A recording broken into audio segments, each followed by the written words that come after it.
Welcome to another episode of the Primal Edge Health podcast. I'm Tristan. I'm very excited to bring you this episode with my buddy Ryan Lowery of the University of Tampa's Human Performance Lab. He's working on his PhD under Dr. Jacob Wilson. He's a very clever kid. I believe he's asking the right questions. He's very open-minded, and we had an awesome talk about the education system, the scientific method, and much more. If you like this episode, make sure to share it with your friends. You can find me and more content like this at www.primaledgehealth.com. Enjoy. So Ryan's about to start his PhD. He's been working his butt off with a muscle prof over at the University of Tampa's Human Performance Lab, studying athletes involved in research on ketogenic diets that's groundbreaking. He's pushing the boundaries on what we know. He's opening up new avenues of knowledge and research on ketogenic diets for performance. So I've got a lot of questions for Ryan. And the first one is about how to optimize our education. A lot of kids, they kind of go through this cookie cutter education system. It's almost like an assembly line for their mind. And I mean, nobody really enjoys this. We all want to be stimulated. We all want to do something we love. And we all want to see the world change. We all want to make the world a better place. But we don't always put that into action. Sometimes we just take a back seat and ride the train from point A to point B. And people like Ryan are doing this a little bit differently. So Ryan, how did you get involved in the work that you're doing now? And how did you get involved with the Human Performance Lab, and what drove you to want to pursue this? Yeah, man, that's a great question.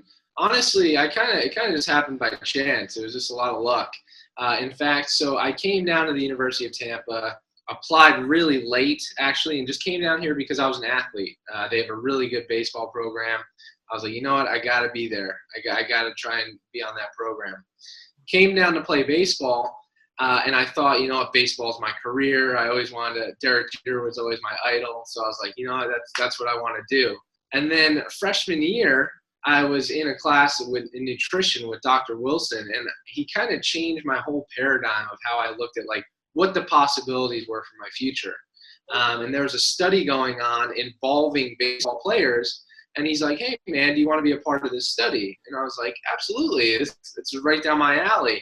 So I was a part of the study, and then I just stayed afterwards, and I was like, wow, this is really interesting. Helped collect data, work with him on an everyday basis, and it kind of just developed into this partnership and collaborative effort for us to just work together. And now we've been working together for 5+ years. Nice. So what position did you play?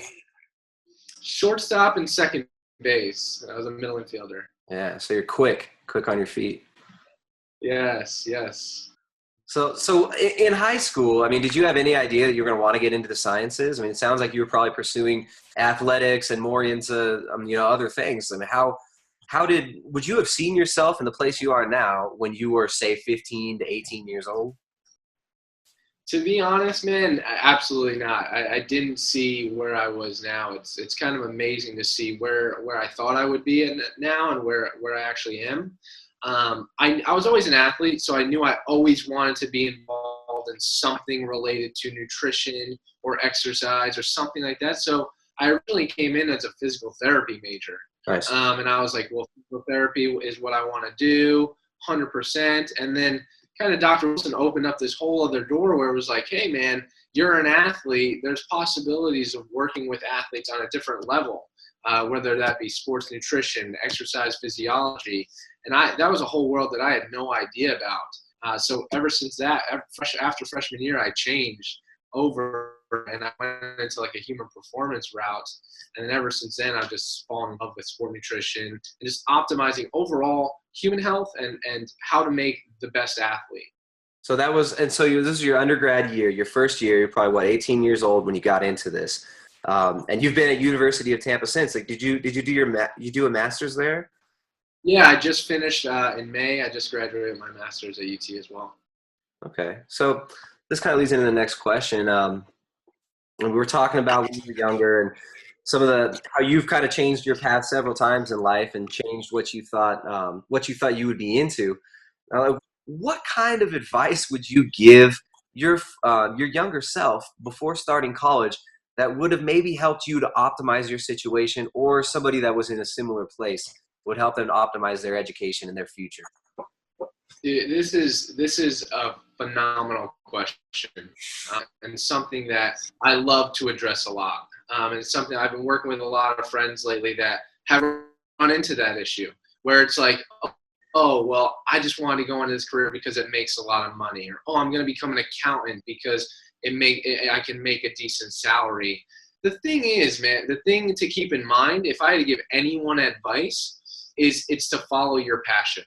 Whatever that may be, whatever wakes you up in the morning, whatever you're thinking about before you go to bed, pursue that. Because if you just go through life and you go through 4 years of college hating it to be an accountant or something like that, and then you spend the rest of your life hating your job, what kind of lifestyle is that? No amount of money can account for that horrible kind of lifestyle where you just kind of hate things. And the one of the first things when I was making that transition over that Dr. Wilson told, like, a physical therapist makes 6 figures all the time. And one of the things that he told me was, he goes, Ryan, listen to me. He goes, if you're good at what you do, people will pay for it. And the only way you'll be good at what you do is if you are passionate about it and you show that, and you go at it all 100% into what you do. And ever since, I've just kind of taken that and trying to relay that to several other people, is go after what you're passionate about. And that's got to be something that you go into college, and even after college, whenever you choose a job, don't just go into it because it's just like, oh, I'm just doing it for a paycheck. No, go after what you're passionate about. Yeah, no, I totally agree. I mean, what I do now really doesn't have much at all to do with what I studied in university. I mean, I studied history, but at the same time, it does have a lot to do with what I do now as a career. Having a solid basis in the humanities, I mean, I think that's very, very important, even for people in the sciences. When you look at somebody like Ryan, obviously Ryan has not just been crunching numbers his entire life. He's well-spoken, he's intelligent, he's able to rationally and critically think and analyze systems. And I think this is really important. So I want to get into a little bit about course selection for kids. When students are trying to form their foundation in their education, especially in the sciences, I think it's really important that we actually encourage people to broaden their horizons a little bit and take courses that are outside of what their normal field of what they're trying to focus on is. And a lot of universities will give you a lot of leeway. A lot of universities will allow you to take courses in, say, history or psychology, philosophy, when you're in the sciences. And some of these universities will even encourage that. So how important do you think course selection is? And is there any, let's see, how do I tighten this question up a little bit? How would you suggest that kids go about analyzing their choices for course selection? And how can they optimize their education within the system? Because I know it can be really hard for kids, especially in large universities. Like, I always knew when the deadline for signing up for my courses was coming that it's like a bum rush. And you get seniority if you've been at the school longer. So as a freshman, your choices are like pretty narrow. And so yeah, let's talk a little bit about course selection. What kind of advice would you give kids when they're picking their courses as an undergraduate, especially if they want to get into the sciences? Yeah, absolutely. And that's a huge concern for a lot of people. The one thing I will say is this: your courses are going to be only as good as your instructor. So getting background on who your instructor is for that course is going to be essential, because I could take a nutrition course and it could be with someone who has no idea. Like, they just know, they're just reading out of the book of what this nutrition is, versus like Dr. Wilson, who's going to give you that plus the latest cutting edge information, stuff that no one else is really talking about. They're going to give you that kind of information. And I think it's really important, like you said, to expand your horizon, not only with courses, not only in the classroom, but doing things like internships, making connections, doing things outside of the classroom. Because, to be honest, I've talked to some of the most successful people in our field. Like, for instance, Sean Wells, who's a really good friend of mine, is phenomenal. And he talked about how education and the courses he took gave him a strong foundation. But what he learned most, and what he's learned and has made him so successful now, is he's learned on the job. He's learned just by doing things, being involved, by networking, the people he knows. All those the experiences that you have are really strong and will help you in your future to whatever you want to pursue. Yeah. Yeah, that's awesome. Yeah, I totally agree. It's so important to be involved in networks, be involved in your local community. I mean, there's so much. A lot of the most successful people I know, first of all, either didn't even go to the college. They either dropped out of college to pursue what they wanted, or didn't even pursue college in the first place, and they pursued their passions instead. But also, a lot of the people that were more successful more immediately when they got out of university or grad school or whatever, were people who effectively networked within their field and what they're passionate about. So, I mean, networking, being a sociable, interactive human being with your environment is really important. And if you want to be successful in anything, you're gonna have to get along with people. You're gonna have to be able to present your thoughts, empathize, read people. So yeah, man, I mean, what you do outside of the class is so much more important than what you're doing inside. Exactly. And one of the things I want to say is if I had to pick one thing, and Sean talks about this a lot, one thing that's probably the most important thing for you to get out of college, it's networking. Because at the end of the day, everyone has that foundation of your courses that you took. And when you come graduation day, you look down the row, every single one of you leaving there is going to have a diploma, right? You look at that and you're like, well, what separates me? What separates me? What's going to allow me to go to the next level? What's going to allow me to get that job and pursue what I want to pursue? A lot of it has to do with the connections that you have. Your network, the people you're surrounded by, the team that you've built up around you is really going to carry you to where you want to go. Yeah. And that's just a reflection of what's inside of you. You know, I mean, it's like we surround ourselves with like-minded people, surround ourselves with people with similar goals. So yeah, I mean, if you're 18 years old and you're starting out in college, maybe it's best that you're not hanging out around, hanging out in the dorm room all day, smoking weed out of a dirty ass bong. Maybe instead you should be spending some of your time, networking, getting passionate about things and pursuing your dreams. I mean, it's a common thread among all successful people. It's just that passion and that fire inside. You got to stoke that fire constantly, and you can't let anything put it out. You can't let yourself get discouraged. You can't let yourself get bored. If you're bored, no matter where you live right now, if you're bored with your life, you're not looking at the world right, because we're in a very exciting time. I mean, there's a lot of possibilities. Exactly.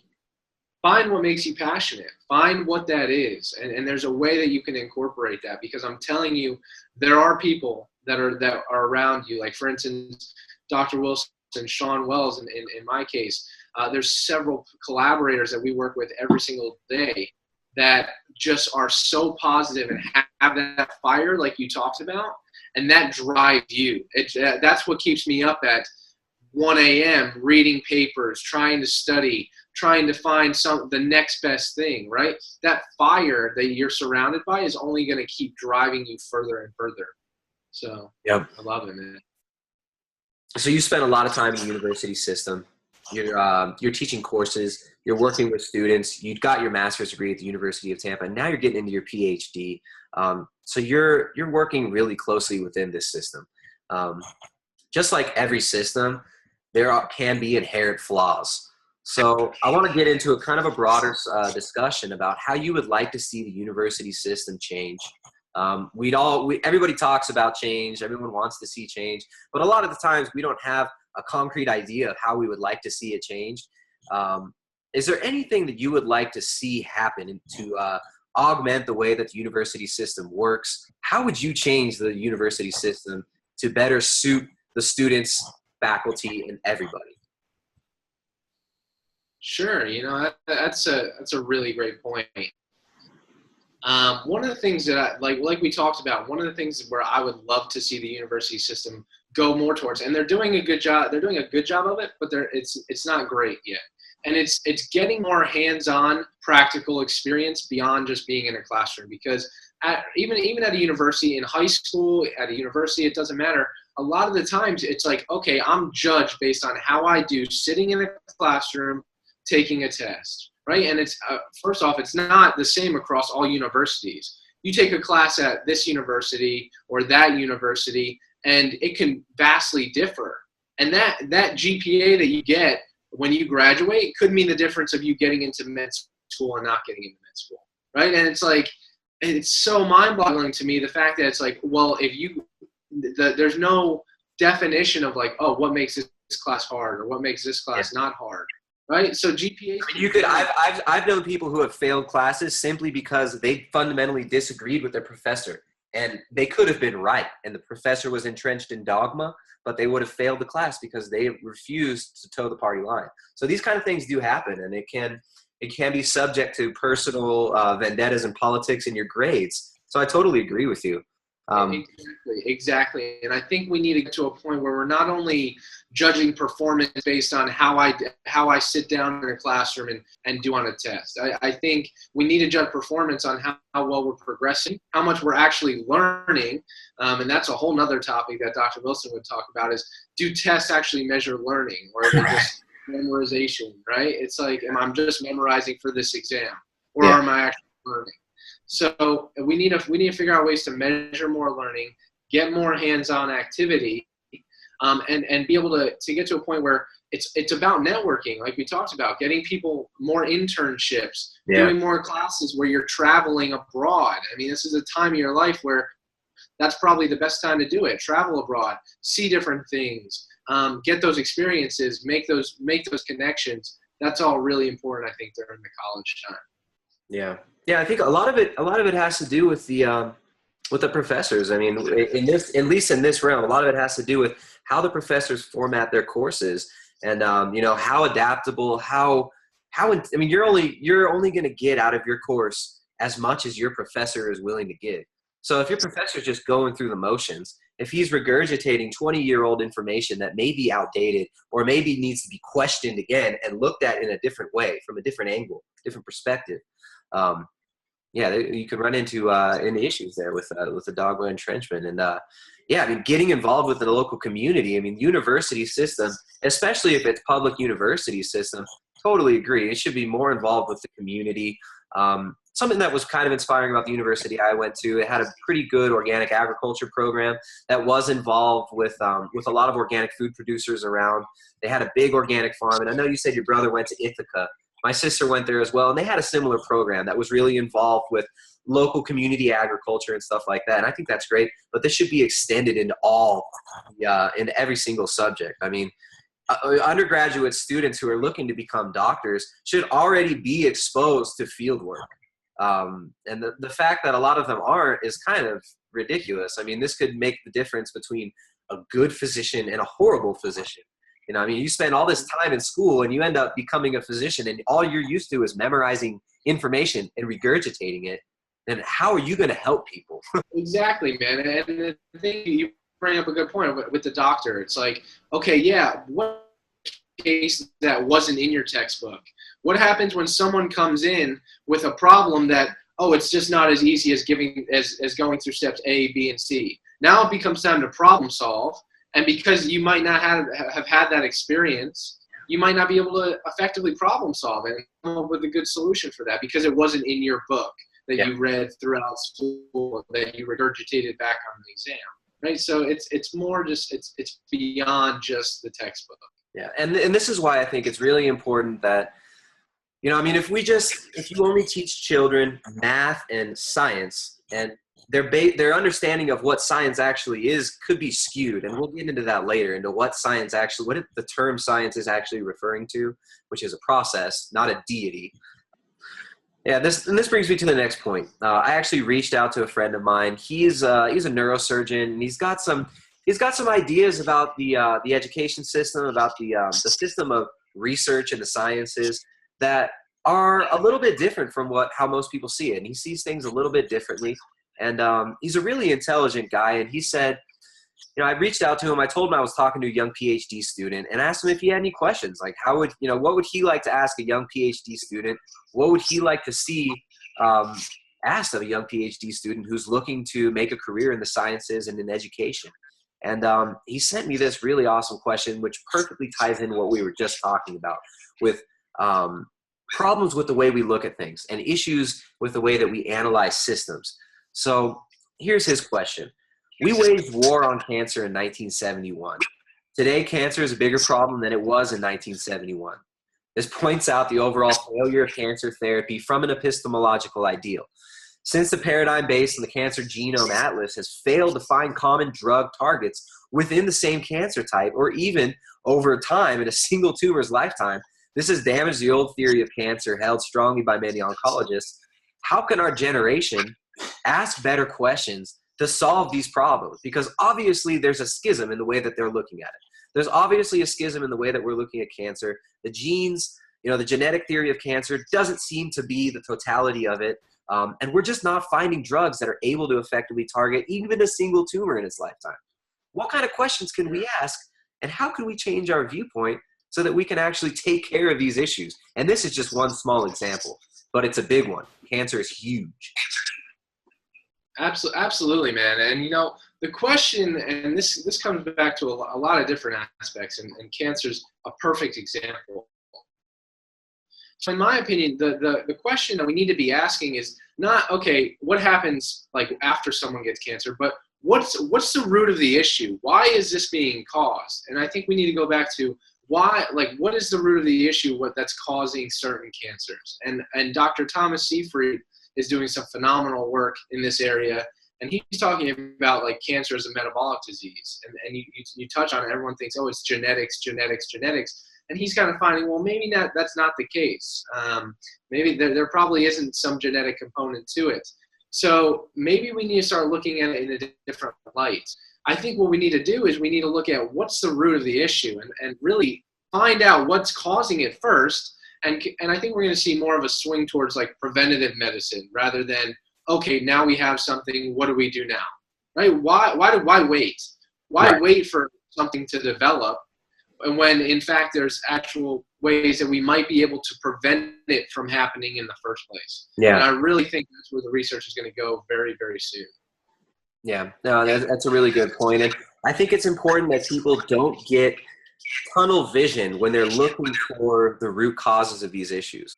I think people need to open up their perspective a little bit and start asking maybe different questions about what could be causing these cancers, because we're seeing a lot of new research now in circadian rhythms, which means the cycles of light that we're exposed to and how these can affect our hormones. Obviously, we know about vitamin D. Sunlight creates vitamin D in our skin. When sunlight hits our retina, it does certain things which can stop the production of melatonin. Blue light in the morning can increase your cortisol production. So light cycles are intimately involved in every biological process of our body. So I think we need to broaden our horizon a little bit and maybe not look just at nutrition, and we can maybe look at other lifestyle choices that are either pushing us towards or away from health and well-being and vitality. And I think it's great. What you're doing is a great bridge between the two worlds, because as you're studying human performance, you're studying how to make the human body perform at its optimal. These oncologists are dealing with human performance that is very suboptimal. I mean, it's like the worst human performance you can imagine is cancer. I mean, I think it's really awesome that people like you can look at these things and look at these modalities and these ways of increasing human performance, because if you're improving human health and performance, at the same time, you're probably going to be hitting the root of some of these causes and lifestyle choices that might manifest in cancer. So I think it's awesome that you're able to ask these questions, but it's a little bit more safe. You can ask questions and you won't be attacked as a heretic as intensely as somebody that might be in the medical profession and giving forth a different theory about oncology or the development of cancer. Sure, and you bring up a great point, and we'll talk about this, but to be a scientist or to be someone who's involved in the science realm, period, you have to be open-minded. If you're closed-minded and you're tunnel visioned on if it doesn't fit in my paradigm, then you lost already. If you're like this and you can't explore it, be open to certain ideas, certain concepts, of course there's got to be data and research to back them. But if you're not even open to those ideas, then there's no argument that can be made, because you're always going to win in your case. So being open-minded is key in the fact that, yeah, there could be a metabolic component to cancer. Sure, our lifestyle factors could have a component. We're stressed as hell in today's society. We're barely sleeping. People are working like 20 hours a day. And it's like, we're barely sleeping. Does all of that have an impact? Sure, absolutely. I'm sure a lot of it comes to play, and there's some interplay. But like you talked about, us studying human performance, people like Dr. D'Agostino, who's a wonderful colleague, brilliant scientist, looking at cancer and ketogenic dieting, kind of combining those two realms will help bring some more answers and some more clarity to a really messy situation. Yeah. Yeah, I mean, I can't stress enough the importance of just not being afraid to ask questions, not being afraid to consider other mechanisms for things. And I'm not just talking about cancer. I mean, this problem goes across all disciplines.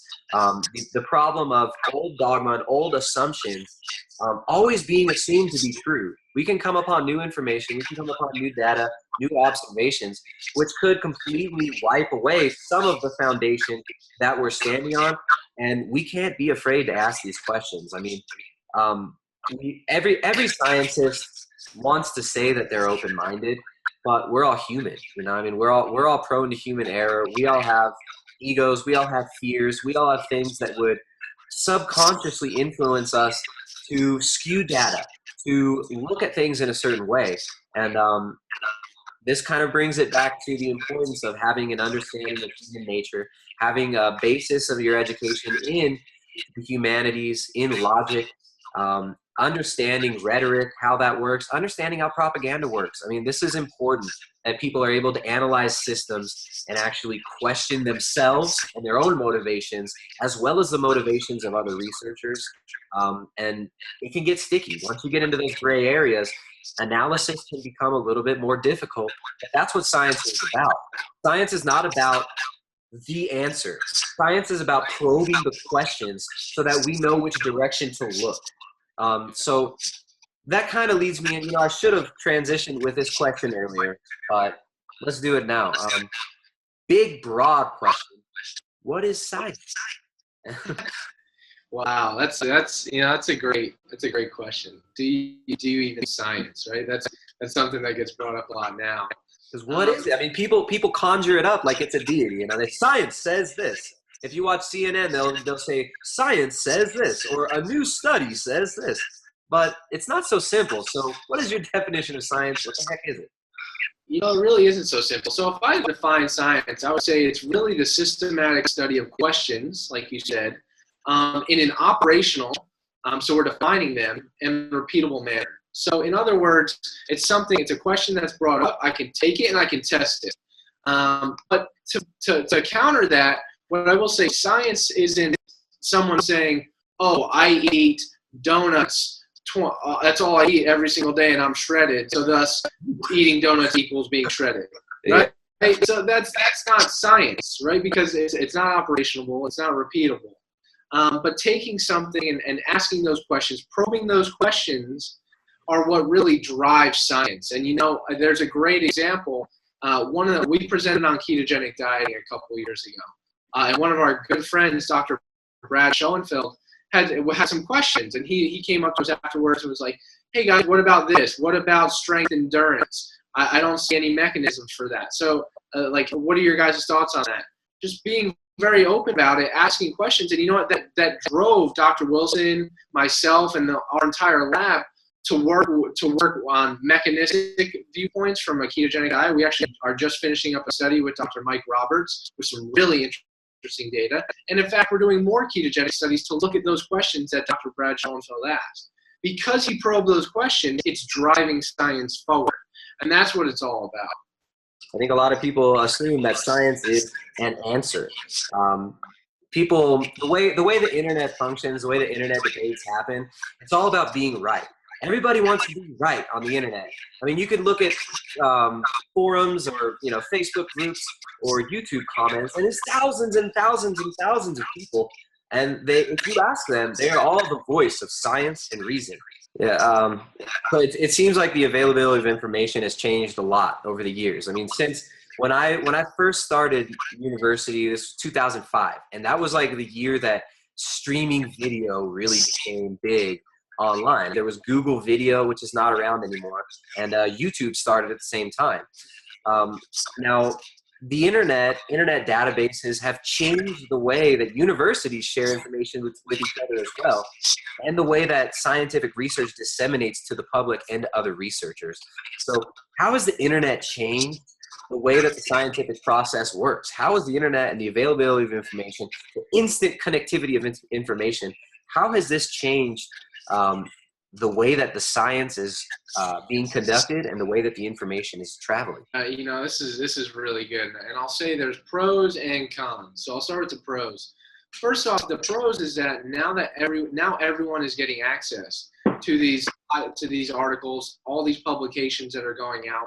Everyone has access to them, so it can, one, hold people accountable, like you said, allow them to question it, rather than get, oh, here scientists found this when they hear it on some news website or some news broadcast where it's blown out of proportion. Now they can actually go get the first-hand source of where the information is coming from. It's a great thing.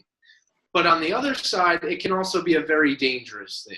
And the issue is that the fact that people have all this access to these articles, to this research, allows them to sometimes misinterpret that data and portray it onto other people. For instance, you have people known as like abstract scientists, right? They're the people that only read the abstract. They have no idea what the methods were, whatever anything was, and they draw their own conclusions based on what they read in the abstract, which can be completely different from what is actually said in the paper. The first thing that Dr. Wilson told me when I came in is you can't generalize beyond your population. And if you're just reading an abstract, you can't look at who was the entire methods for who was it, what were they a little bit overweight, were they morbidly obese, were they 50 to 70 years old, were they young? Yeah, what was controlled for? What were the controls? I mean, exactly. A lot of that only comes when you're digging into the methods of the paper, and a lot of people don't do that. But unfortunately, there's platforms like I know Dr. Wilson does it on the Muscle Prof page, and colleagues like Brad Schoenfeld and Dr. D'Agostino, Sean Wells, you and Craig all put out articles, and you explain to people, hey, listen, here's the study at hand, here's what happened, here are the limitations to it as well, rather than just saying, oh, here's a study that found that the ketogenic diet is the best diet for everyone. No. Yeah. No. Right. The vegan diet cures all disease because of the China study. What? Are you kidding me? This is ridiculous. And it's really interesting because the guy I mentioned earlier, my friend is a neurosurgeon. Actually, I interviewed him before. His name's Jack Cruz. Pisses a lot of people off with his ideas, but would highly recommend that people actually look into what he's saying. I'm not saying I agree with everything that he says. I'm saying that he asks legitimate questions. And that's what I think is important. That's what actually stimulates me, are questions that don't always necessarily have a blank yes or no, right or wrong answer.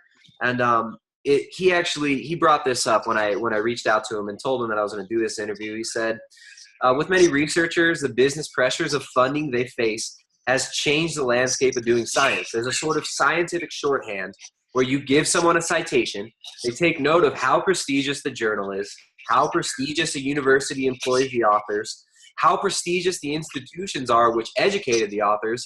Then they have a cursory read of the abstract, and then they draw their conclusion from there. I mean, that's exactly what you just described, just in different words.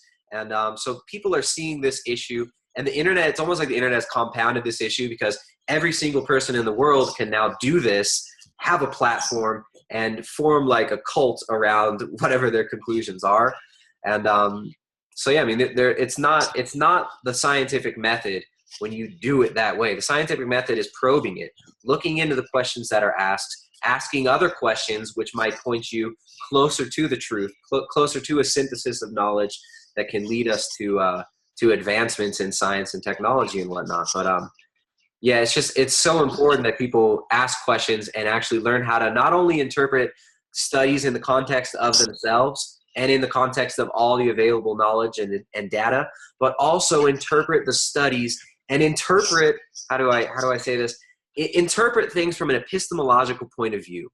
Look for logical holes. Look for logical fallacies. What are the assumptions being made in this study, and are those assumptions correct?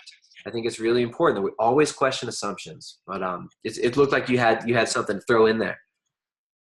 No, absolutely, and you're right. And the fact is, like, when you're taking, you got to look at every study and you look at your takeaways. And when you take away something, say, how can I apply this for what I'm thinking it can be used for? If I'm looking at a study that found that this supplement works in morbidly obese individuals, I can't take that supplement and rightfully, based on that study, give it to an athlete and say you're going to get the same benefits that they got in this study. It's not the case, and vice versa. So that's something really important. And like you said, it's all about probing and asking questions, and that's really important. And one of the things I want to go back to that you mentioned was that people do look at that. They look at the authors, they look at the institution it's coming from, how reputable the authors are, and all of that's very important. One of the things that people often misconstrue is, oh, this study was funded by this company, so thus it's invalid, right?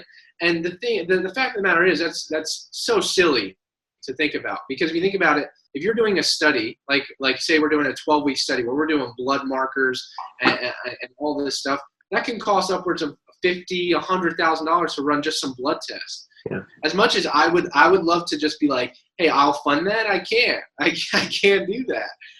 So obviously there needs to be some funding involved. Granted, there are situations where there is some fine line where there could be some misconstruity, and you need to look out for that. Absolutely. But to disregard a study because it was funded by a certain company is just silly in my instance. I mean, you can't throw the baby out with the bathwater, but you also have to analyze it. I mean, we have to look at all the available research, also in the context of who it was funded by, because there can be misconduct. I'm not saying that it's always misconduct because it's funded, because everything needs funding. You know, I mean, the studies aren't free. They aren't cheap to do. But yeah, I mean, we need to analyze these things, and we don't need it's like important not to be dogmatic in either direction. I think being able to analyze these things as complex systems that are interacting with other systems is really important. And that's where the importance of rational analysis and self-reflection comes in. We always have to be questioning our motives. Are we just trying to confirm our own biases? Are we afraid to ask the questions that we need to be asking because we're afraid of being criticized by the old guard or by our colleagues? I mean, this can be an issue. And as far as the internet goes, that's another really interesting thing that happens is knowledge can be policed very easily. And you see this in certain avenues of health, oncology, even physical and exercise science and whatnot. We have to be careful of these sociological things that happen when there is a group of prestigious people who are very intelligent, who are very right about certain things. Just because people are right about one thing doesn't mean that they're right about everything. So we have to be careful not to fear criticism and fear being wrong in our analysis, in our hypotheses, because science is actually all about being wrong. It's not about being right all the time. I think one of the main problems, people think that science, the ultimate scientist, is like this dude that's just always right. That like Einstein was this guy who every thought that he had was correct, and he just like knew the truth. It's about being wrong. It's about making decisions to do certain studies, and they might lead to dead ends. We can't be afraid of that. And maybe the way that things are funded can deter people from doing studies where they might be wrong or where it might hit a wall. But I think it's really important that people are not afraid of that, and that the scientific method is not always skewed towards only performing studies that will yield desirable or predictable results. You bring up a fantastic point, and something that I really want to point out is that one of the things that I love about what we do and working with the team and working with this lab and everyone around us is that we welcome like people to question that stuff, because we don't look at it as attacking. Like there's a difference between probing a question and trying to attack someone, saying you're doing this, you're wrong, you're doing this. Completely separate entities. Yeah, it's like the way that Brad Schoenfeld goes about it and the way Lyle McDonald goes about it. Very different. I mean, I'm gonna call it out right now. It's like there's ways that you can behave and that you can either accuse your opponent of being wrong, or you can question the method and help you come to an understanding together. And that's what it's all about. Exactly, and that drives science further. And like I brought up Brad as a great example last time in the fact that he's asking the right questions. And people we get emails, Facebook messages all the time. Hey, I read your study, but what about this? And what about that? And it's like, you know what? That's a great point. That's something that we need to look into in the future, and that helps drive advancements in science. Period. Yeah. Questions and people thinking of, like, really logically thinking about, oh, what about this? What about this? What about this? That kind of network is an awesome network to be around, where people are asking questions and helping you drive new future studies, new future research, and advancements in science ultimately, which are really going to take us to the next level and help us solve a lot of these questions that we have. Yeah. Yeah, I mean, it's not like science isn't this club of dudes who know everything and are always right. It's all about asking questions. It's all about being wrong sometimes, about asking, what am I missing? How am I looking at this wrong? And I think the internet kind of brings out to the forefront a lot of the times what you'll see is the negative aspects of all this knowledge being available, and you'll see the trolling, you see the bickering, and everybody's, all the 15-year-old bodybuilding.com forum members on the, Facebook groups and whatnot, they're all about, who's right, which one of my idols is right all the time. And anything that they say it's like the words of the greatest of the deity, it's like the words of God to these people. And I think it's really important that you realize that if these people that you look up to in the world of science are as intelligent as you think they are and assume they are, then they're not looking at themselves in the same manner that you're looking at them. They're looking at themselves as human beings who make mistakes. They're looking at things. They're trying to figure out how are they seeing it wrong, rather than establish a barrier around them so that nobody can question their ultimate correctness and superiority over, all other levels of intellectual below them. So yeah, I mean, I can't drive the point home enough how much I try to influence people to question things. Don't just take what I say for granted. Question things, and I'm always finding where I'm wrong, finding where I'm missing something. And I think if you want science to advance, we can't just assume that everything that we've been taught up to this point is the truth, cut and dried, and that's all there is to it. So.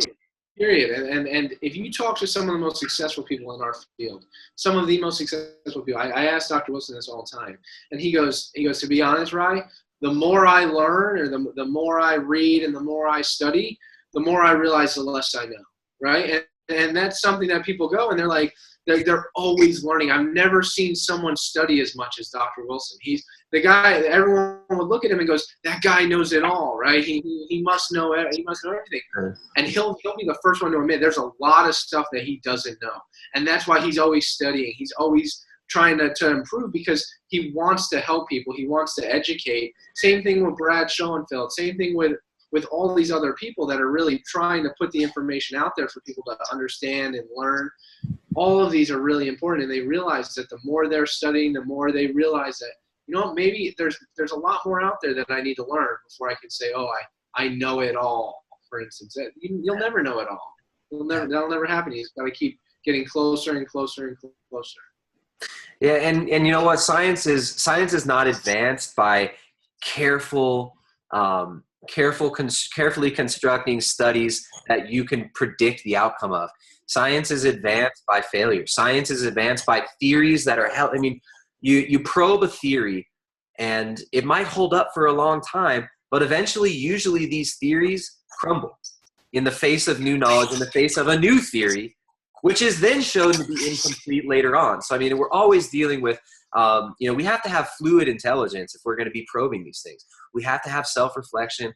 We have to be honest with ourselves, and we have to be able to analyze the situation, not only data and numbers, but also the human aspects of it, the human error that we're prone to. And I'm going to link below to an article that Ryan sent me, which is really well written and really probes a lot of these issues very concisely, and gives some examples of exactly what we're talking about. Now, I forget the title of that article, but it was amazing. I think it was like "Science Isn't Broken" or something like that.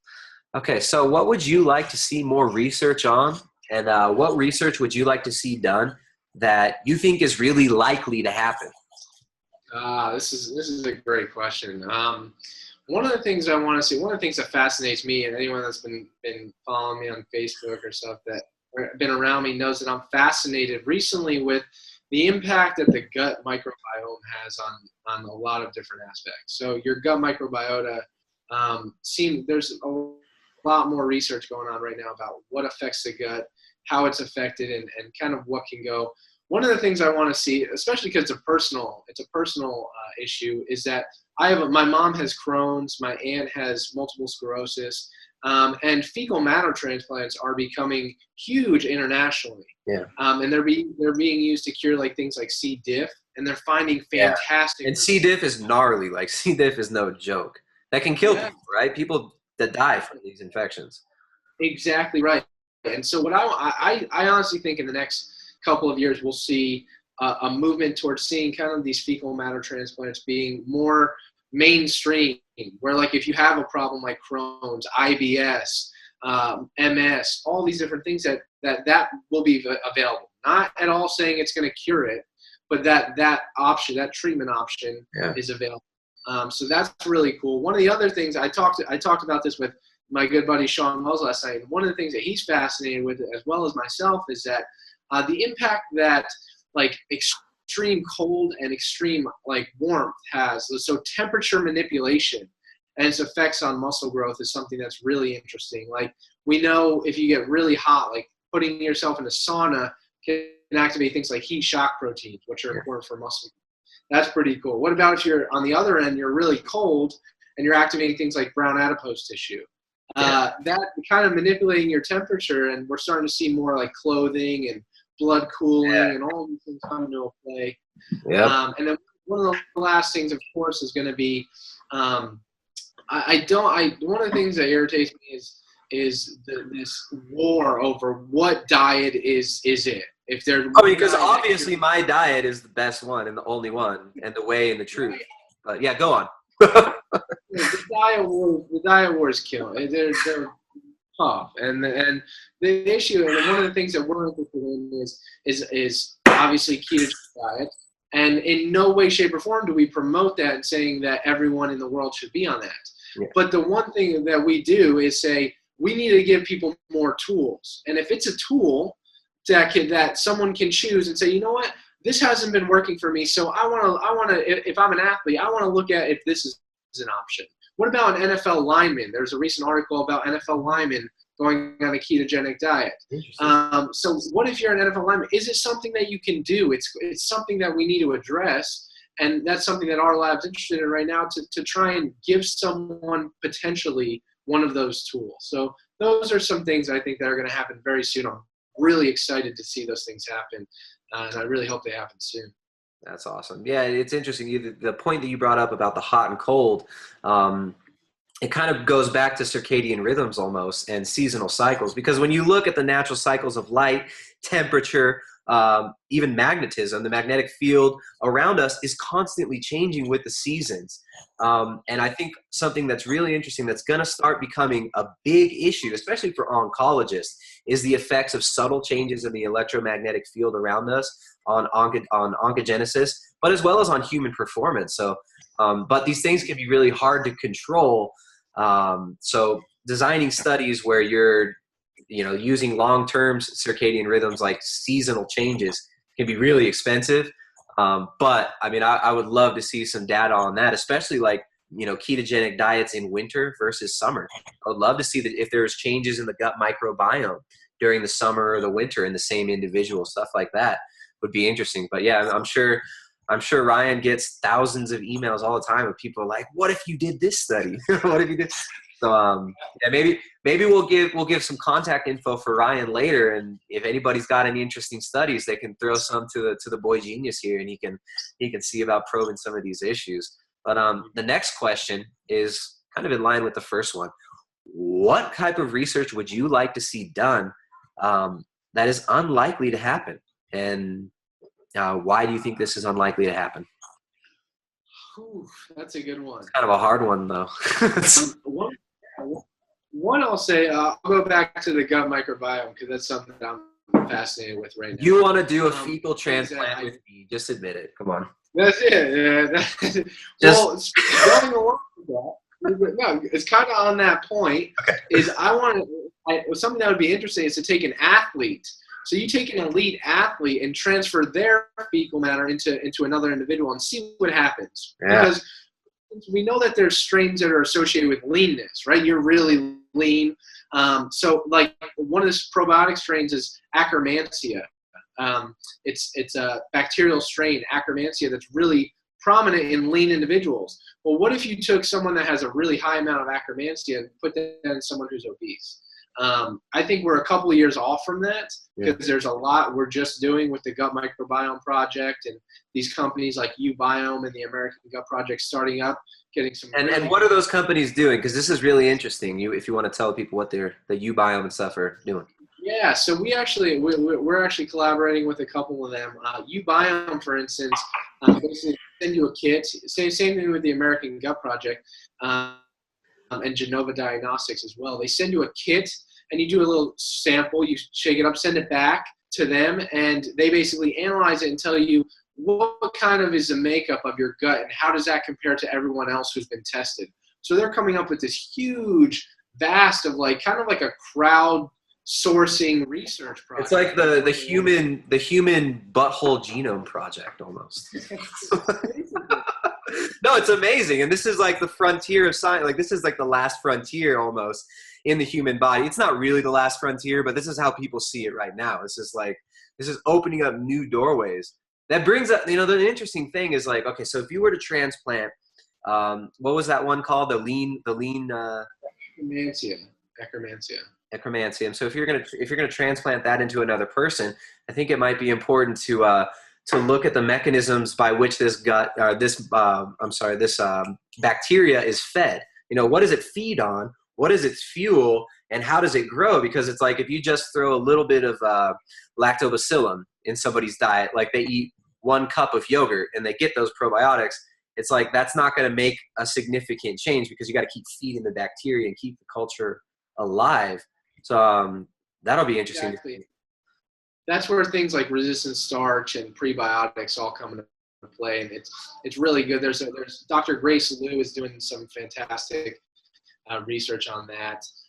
The other thing I would like to see, and that I don't think is going to happen, I'm very interested in epigenetics as well, and how for instance, like if you give like a pregnant mother like creatine or HMB. Lots of steroids, just Annabelle. Give her D-ball and that one, the fecal transplant so that her kid's really lean and see if she pumps out a little Arnie. No. But little supplements like that, right? Yeah, Creatine, for sure. HMB, things like that. Like what effect does that have long-term on that child's life? Yeah. It's something, obviously there's anecdotal evidence where people have done that, given their wives creatine during their pregnancy, and they've seen some cool stuff. So I would love to see that. It's probably not going to happen. You'd have to, obviously it's going to be. Lifetime study is so hard. Yeah, it's going to be in animal models. You'll have to do that, but epigenetics is something that absolutely fascinates me and kind of where I want to see a lot more research. Yeah, I mean, it's been shown. I mean, these twin studies that have been done that have shown that like environment can totally change the genetic expression and expression of disease and biomarkers and stuff like that. I mean, it's really interesting. I mean, epigenetics comes down to environment almost. So it's like, and what inputs are affecting epigenetics? What inputs are the most important in our environment?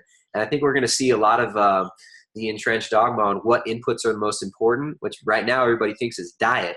But I'm almost inclined to say that diet might not be the most important one, although I still think it's very important. It's part of our environment.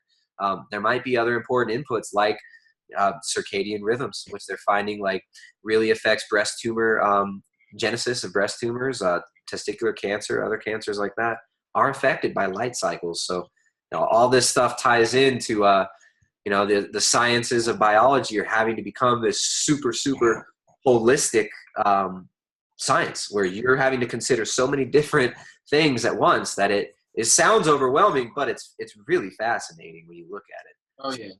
Oh yeah, absolutely, man. It really is fascinating. This has been a really cool conversation. It's flowed real well. I hope that the audio is solid. It seems like there might have been a few sections where we had a little bit of glitches, but I'm sure everybody stuck through it because this has been really cool. Ryan's a great dude. He's very inspiring. What he's doing is awesome. I hope he continues this question the world around him. I hope he continues to ask the right questions and probe these things in a deep manner. Ryan, do you have any last words to the listener, to the viewer? Is there anything you want them to really take home with them, especially the young kids listening who are trying to get into the sciences, who are inspired by what you're doing and who want to follow a similar path? Sure, absolutely. The one thing I want to say is, no matter what, follow your passion. Life's too short. I'm reading a phenomenal book called Chasing Daylight, and it really puts things in perspective. But life's too short to not do anything that you're not excited about, right? So follow your passion. If you have any questions at all, feel free to reach out to me. I love helping in any way that I can. You can email me at Ryan, RYANP, Lowery, LOWERY, @gmail.com. I love answering questions, anything that you have. I love hearing about that. You can reach me on Facebook. But just go after your passion. Do what you love. And honestly, just live life and go after what you love 100%. No paralysis by analysis. Just chase your passion, you know? All right. So should people send you fecal samples? Do you have an address? Your home address? Not me. Okay. All right, man. Well, this has been awesome. Love to have you on again. Maybe next time we can actually get into some of the ketogenic diet stuff. But I hope this has been valuable to everybody. I'm going to put where you can contact Ryan down below. You can find me at www.primaledgehealth.com. And I'll see you next time. Thanks for joining, guys.